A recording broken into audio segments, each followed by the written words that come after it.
এই যে cyber bullying যেটার কথা আমি বলেছিলাম, সেই সাইবার বুলিং গুলো কিন্তু বাইরের লোক করছে না, এরা কিন্তু আমাদের বিশ্ববিদ্যালয়ের শিক্ষার্থী। তোফাজ্জলকে বাইরের লোক এসে মেরে যায়নি, বিশ্ববিদ্যালয়ের শিক্ষার্থীরা তাকে মারতে মারতে খুন করে ফেলেছে।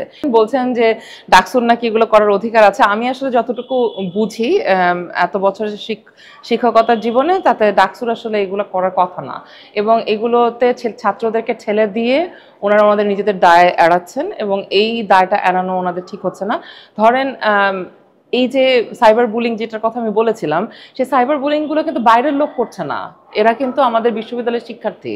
তোফাজ্জলকে বাইরের লোক এসে মেরে যায়নি, বিশ্ববিদ্যালয়ের শিক্ষার্থীরা তাকে মারতে মারতে খুন করে ফেলেছে, এবং এই ছেলেটিকেও চোর বলেই সন্দেহ করেছিল। এরকম একজন ভবঘুরে চোর এবং একজন ক্রিমিনাল হিসেবে চিহ্নিত করেছে। এই যে গণহারে মানুষকে ক্রিমিনাল হিসেবে চিহ্নিত করে তাকে মারতে শুরু করার কে ওনারা প্রশ্রয় দিচ্ছেন, এটা যখন ওই একই রকম নিজের গায়ে না আসবে ততক্ষণ ওনারা বুঝবেন না। আমি খুবই দুঃখ পাচ্ছি এই পুরো বিষয়টাতে, যে ওনাদের এই ইম্যাচুরিটি আসলে পুরো বিশ্ববিদ্যালয় ক্যাম্পাসকেই অনিরাপদ করে তুলছে। পদ্মা সেতু, মেট্রো রেল এবং এলিভেটেড এক্সপ্রেসওয়ে নির্মাণের গর্বিত অংশীদার বসুন্ধরা সিমেন্ট। আমি এটা বলতে পারি না, কিন্তু আমাদের আশঙ্কার জায়গা হচ্ছে যে এই ধরনের আচরণকে যদি আপনি ছেড়ে দেন, যদি আপনি আপনার নিজের ঘরের ভিতরে, আপনার নিজের প্রাইভেট স্পেসেও আরেকজন মানুষকে কিন্তু আপনি শারীরিকভাবে আঘাত করতে পারেন না, তাহলে এটাকে ডোমেস্টিক ভায়োলেন্স বলবে, এর বিরুদ্ধে আইন আছে, ফৌজদারি অপরাধ। সুতরাং আপনি একটা ফৌজদারি অপরাধ করছে আপনার শিক্ষার্থী, তাকে আপনি কিভাবে মানে এটা থেকে বিরত করছেন না? তাকে তো আপনার বলতে হবে যে এটা আপনি করতে পারবেন না।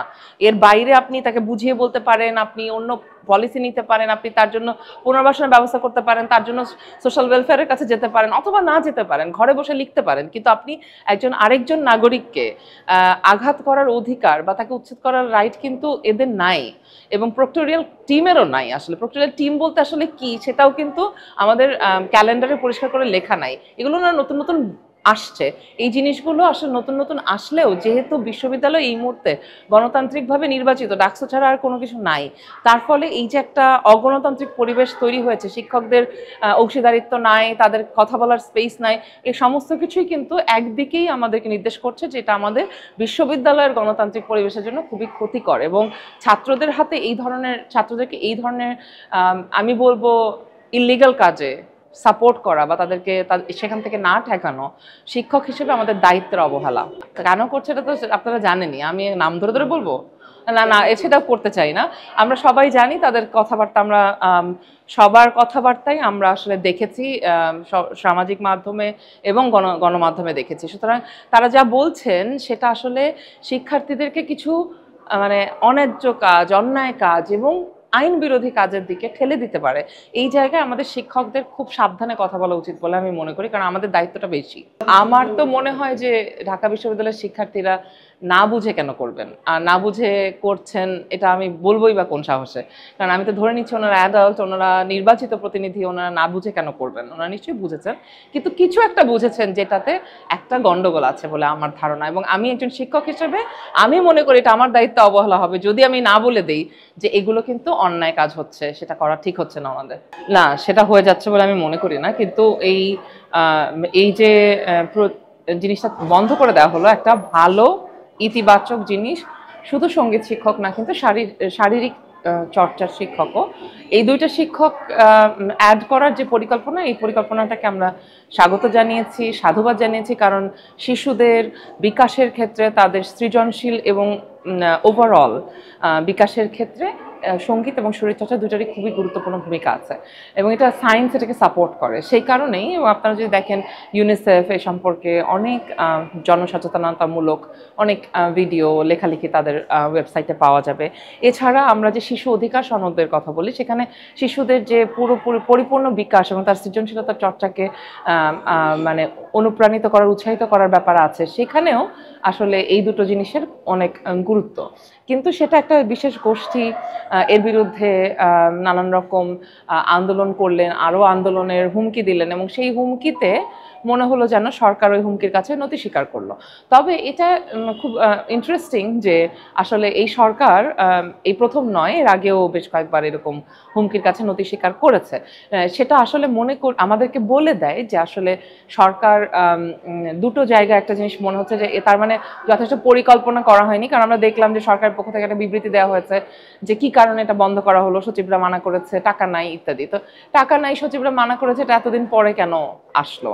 মানে কেন এই সমস্ত বিশেষ গোষ্ঠীর আস্ফালনের পরেই এই কথাটা আমাদের বলতে হলো? তার মানে আসলে বিষয়টা এটা না, আসলে অন্য কোনো কারণ ওনারা এটা বললেন। এখন এই যে পারফরমেটিভ অ্যাকশন সরকারের দিক থেকে আসছে, এতে করে আমরা যেটা বুঝতে পারি যে সরকারের প্রায়োরিটি লিস্টে শিশুরা নাই, শিশুর মানসিক বিকাশ নাই, বরং তাদের প্রায়োরিটি লিস্টে আছে কোনো একটি বিশেষ গোষ্ঠীকে না খেপিয়ে যতদিন এই কোনো রকমভাবে এই ক্ষমতায় টিকে থাকা যায়, যেটা আমাদের জন্য খুবই আশঙ্কার। এবং যেহেতু একটা অভ্যুত্থানের উপর ভর করে এই সরকারটি আছে, সেই অভ্যুত্থানের জন্য এটা খুবই লজ্জাজনক। কারণ এই ধরনের একটা এটা একটা ব্যাপক সংস্কারের জায়গা ছিল এবং সেই সংস্কারের জায়গাটাকে ডিনাই করা হলো, এটাকে ব্যর্থ করে দেওয়া হলো। এটা আমরা আশা করি না। আমরা আশা করি যে বরং ওনারা টাকা পয়সা জোগাড় করে এনে এই 2500 শিক্ষক বা 2500 ক্লাস্টারে যে শিক্ষকদেরকে দেওয়ার কথা ছিল তা দিয়ে শুরু করে ক্রমান্বয়ে পরীক্ষামূলকভাবে শুরু করলেন, ক্রমান্বয়ে ধীরে ধীরে বাকিটা বাড়াবেন। যখন আমাদের সক্ষমতা হবে তখন আমরা বাকি সমস্ত জায়গায় দিতে পারবো। কিন্তু এর মানে বৈষম্য তৈরি হবে, এটা খুবই একটা আশার যুক্তি এবং এটা আমার কাছে খুব গ্রহণযোগ্য মনে হয়নি। আর সে কারণেই আমরা বলছি যে এটা ঐচ্ছিক রেখে, যে যারা পারবে না তারা করবে না, কিন্তু যারা পারবে, যারা ইচ্ছা করে তাদের জন্য সেই জায়গাটা যেন থাকে। এবং এটা কোনোভাবেই যে কম্পালসারি না, এটাও কিন্তু অনেকদিন ধরে বলা হয়েছে। তারপরেও একটা মানে হাইপ তৈরি করা হয় যেটা কম্পালসারি করে ফেলা হচ্ছে, ধর্ম নষ্ট হয়ে গেল। এমনকি মুসলিম অধ্যুষিত বহু দেশেও আসলে সঙ্গীত এবং শারীরিক চর্চার শিক্ষা কম্পালসারি। অন্যান্য অনেক দেশ আছে যাদের উদাহরণ আপনারা নিশ্চয়ই সাংবাদিক মানুষ খুঁজে বের করতে পারবেন। সো সেই কারণেই আমি বলছি যে তালেবানি রাষ্ট্র হয়ে যাচ্ছে, তালেবানি রাষ্ট্র হওয়া তো সহজ না। কিন্তু প্রশ্নটা হচ্ছে এই প্রত্যেকটা ধাপে সরকার তার মানে নত হওয়ার যে এক্সাম্পল তৈরি করছে, সেগুলো আমাদের জন্য, নাগরিকদের জন্য, নাগরিকের অধিকারের জন্য খুবই বড় হুমকি হয়ে আসছে বলে মনে করি।